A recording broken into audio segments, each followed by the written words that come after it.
саламатсыңар балдар, анда эмесе кезектеги сабагыбызды кайрадан баштайбыз. Бүгүн мен силер менен дагы кыргыз тил сабагынан жаңы теманы өтмөкчүбүз.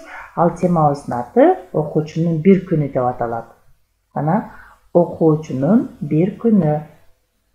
Тема жөнүндө бир аз ойлонобуз. Эми бул темадан, ушул теманы максат коюп алайлык. Бул темадан силер эмнени билгиңер келет?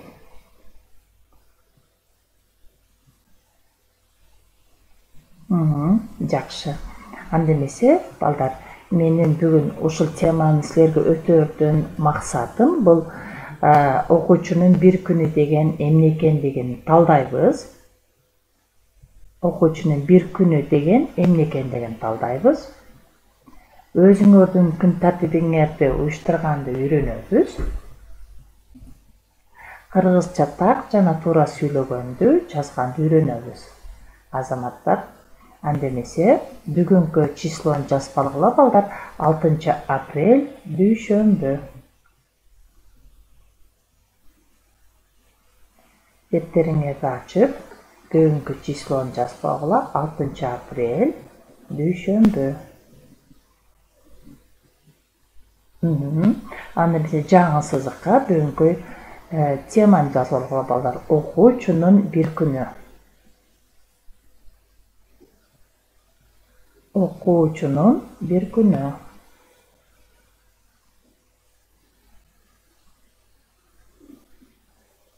Жазып алсаңар, анда эмесе таза жазуу минутасын өткөрөлү балдар.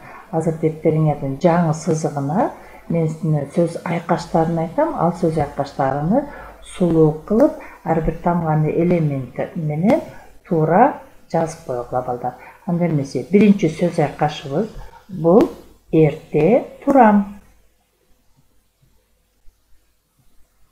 Жазгыла. Эрте турам.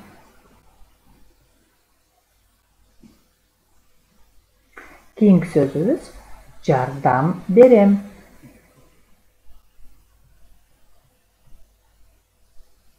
Жардам берем. Андан кийинки сөзүбүз сабак окуйм. Сабак окуйм.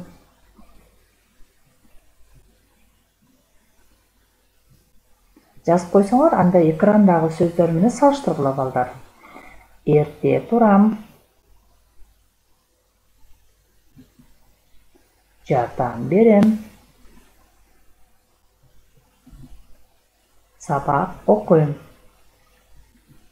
Эгерде катасы болсо, оңдоп калсаңар болот, балдар. Андан ары кеттик. Балдар, силер менен өткөн сабакта биз достук фестивали деген темада сүйлөшкөнбүз, балдар. Анда эмесе силер менен ошол теманы кайталоо максатында кластер түзөбүз. Силер момундай тегерекчелер тартып алсаңар болот, деттериңерге тарткыла.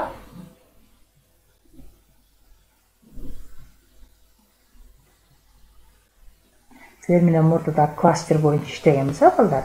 Андан кийин мына ортодогу тегерекчеге достук фестивали деп жазып алгыла. Демек, достук фестивали деген бул эмне экен? Ошону көк түстөгү тегерекчелерге жазып чыгасыңар.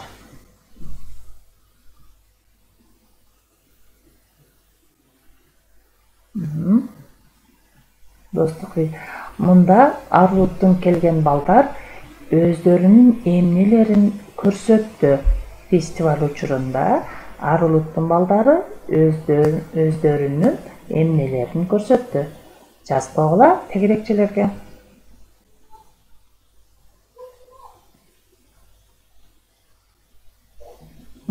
Жакшы. Демек, Арулуттун балдары силердин оюңарча, мен оюмча силер жаздыңар болушуңар керек. Алар өздөрүнүн ыр бийлерин көрсөттү, тамак аштарын көрсөттү, кийимдерин, кийим кечелерин көрсөттү, жана салттарын көрсөттү, азаматтар. Анда эмесе, андан ары жөнөбүз. Окуучунун күн тартиби. Балдар, бүгүн силер ар бир окуучунун бир күн bir күнү кандайдыр бир тартип менен өтүш керек. Буга чейин силер экраныңарда көргөндөгүдөй күн тартибин өткөрчү элеңер. Мисалы үчүн мынагы эң үстүндө турган ордунан туруп атат. Окуучу ордунан турду саат 7-де. Андан сааттын жебесине карай жылып баштайбыз. Экинчисинде 7:30 чейин ал турду, жуунду, төшөнчүсүн жыйнады, чачтарын тарады, бүт баарын даяр кылды. Анан 8-ге 10 мүнөт калганда ал эртеңки тамагын ичти. Андан кийин 8:30 болгондо ал мектепке келди, сабакта отурат. Saat 1'de түшкү тамакты ичти. Saat 4'te таза абада дем алып жүрөт. Saat 6'da берилген тапшырмаларды иштеп жатат. Saat 7'de кечки тамакты ичти. Saat 9'da uykuga girdi. Ал эми азыркы карантин убагында силердин бир аз күн тартибиңер башкача болуп түзүлүп калды. Мисалы үчүн азыр мында үйдө отуруп сабак даярдоо, үйдө отуруп сабакка катышуу болуп жатат, балдар. Азаматтар. Анда эмесе, андан ары кеттик. Китеп боюнча иштейбиз, балдар. 147 беттин 1-көнүгүүсүнө карагыла. Бул жерде экраныңарда көрүп тургандай сүрөт турат, балдар. Кана ушул сүрөттөн силер эмнени айта аласыңар? Өзүңөр кичинекей 3-4 сүйлөмдөн турган аңгеме түзгүлөчү сүрөт боюнча. Силер жазып бүткүчүңөр видеону токтотуп тургула дагы, жазып алып туруп, анан дагы уланта бергиле, балдар.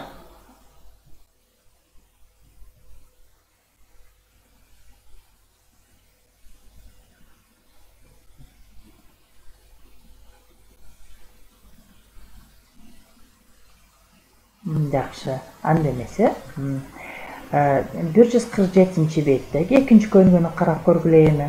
Өзүңөр түзгөн аңгемеңерди жана Наргиза менен Илиянын диалогун салыштыргыла. Бул жерде диалог берилген, китебиңерди ачып, ошол диалогду окугула, балдар.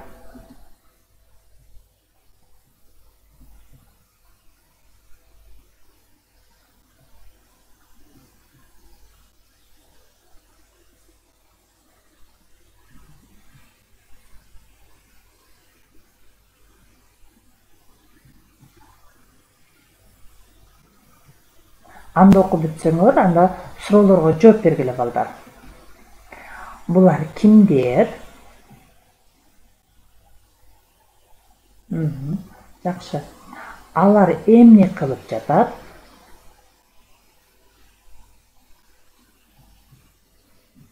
Жакшы. Алар кимге жардам беришти?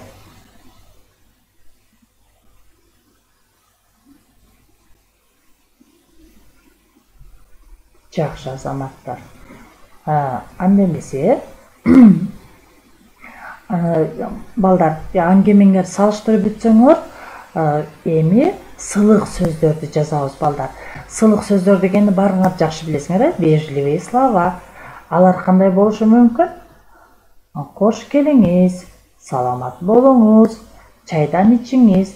Эми силер дагы уланткыла, кандай сылык сөздөрдү билесиңер, жаңы сызыктан жазып алгыла.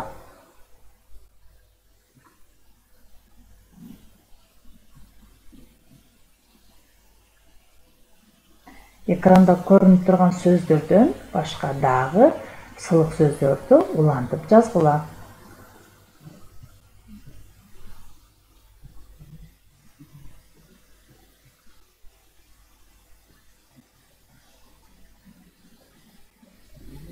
Жакшы, азаматтар.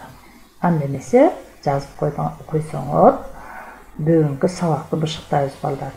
Бүгүн силер менен биз эмне жөнүндө сүйлөштүк?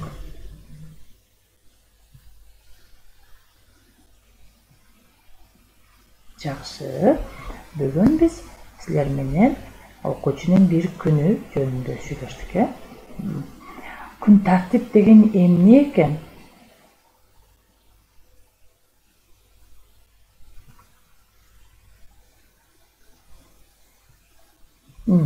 Жакшы. Бул бир күн ичинде аткарылуучу жумуштардын катары экен, балдар. Жакшы. Балдар кимге жардам берди?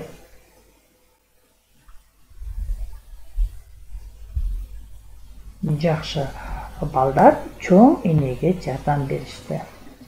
Анда эмесе үйгө тапшырмалгыла, балдар. Эми балдар өзүңөрдүн азыркы кездеги күн тартибиңерди түзгүлө. Дептерге түзүп, азыр карантин убагында үйдө жүргөндө кантип сабакка катышып атасыңар, канчада ордуңардан туруп атасыңар, тапшырмаларды кайсыл убакытта аткарып атасыңар, үйдө ата-энеңерге жардамды кайсы мезгилде берип атасыңар, ошолорду кааласаңар сүрөт аркылуу тарткыла, кааласаңар жазгыла дагы, аны сүрөткө тартып мага жөнөтсөңөр болот. Тапшырма түшүнүктүүбү? Демек, өзүңөрдүн күн тартибиңерди, азыркы кездеги күн тартибиңерди жазып койгула. Анда эмесе азаматтар эмки сабакка көрүшкөнгө чейин саламатта калгыла.